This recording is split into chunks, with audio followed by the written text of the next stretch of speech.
Thank you all for giving me the opportunity to speak to you, and I just think this is a really powerful thing. Crystal, I'm so sorry for what happened to you, but this is what is coming from it. You know, from hard times come greatness. I think we're at the precipice of greatness right now. You know, for me, something that I keep on coming back to is that none of us are free until all of us are free. In 1776, we declared that all men are created equal, but it's almost 250 years later and we still have not implemented that ideal. Crystal Caldwell wasn't free to simply do her job. Christian Cooper wasn't free to walk in the park. Anyone who believes that those incidents are the violence were the result of a few bad apples are dead wrong. We suffer not from evil individuals, but from the failure of our institutions. In the wake of the assassination of Martin Luther King Jr., Bobby Kennedy said, "Violence breeds violence. Repression brings retaliation. And only a cleaning of our whole society can remove this sickness from our soul. For there is another kind of violence, slower but just as deadly. Indifference in inaction, slow decay. This is the violence of institutions.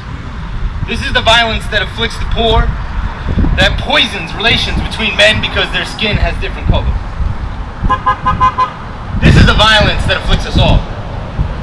But the sickness of inaction can come to an end. We are here today because this is a moment. 2020 is a once-in-a-century moment. You can feel it. I can feel it. The air buzzes with the electricity of radical hope. Yeah! Hell yeah! When I see all of us here gathered to demand justice, I'm overcome by the oncoming wave of our true potential. Yeah, that's right. This energy of this moment in time has placed true freedom on our horizon. Together, now, we can seize true freedom by eradicating the mindless violence, the mindless menace of violence from our systems. Together, we can rebuild our system so that Crystal is free to do her job, so that our children are free to walk home from school, free to sleep in their own beds and free to breathe. We can finally implement our declaration that all people are created equal. This moment is the greatest opportunity of our lifetime to ensure that our health and wealth is the result of our own decisions and our own work ethic, instead of our zip code, race, gender, ethnicity, or sexuality.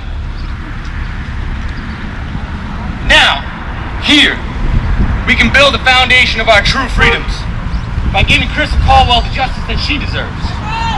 We must recognize hate when we see it, and we must call it by the evil that it is. To call the attack on Crystal Caldwell anything less than a hate crime is to choose indifference and inaction. Silence is violence.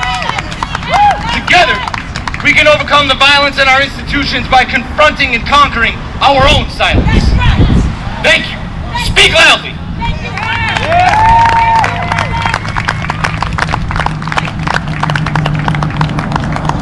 Thank you, Mr. Connolly. And now we have New London State Representative Anthony Nolan.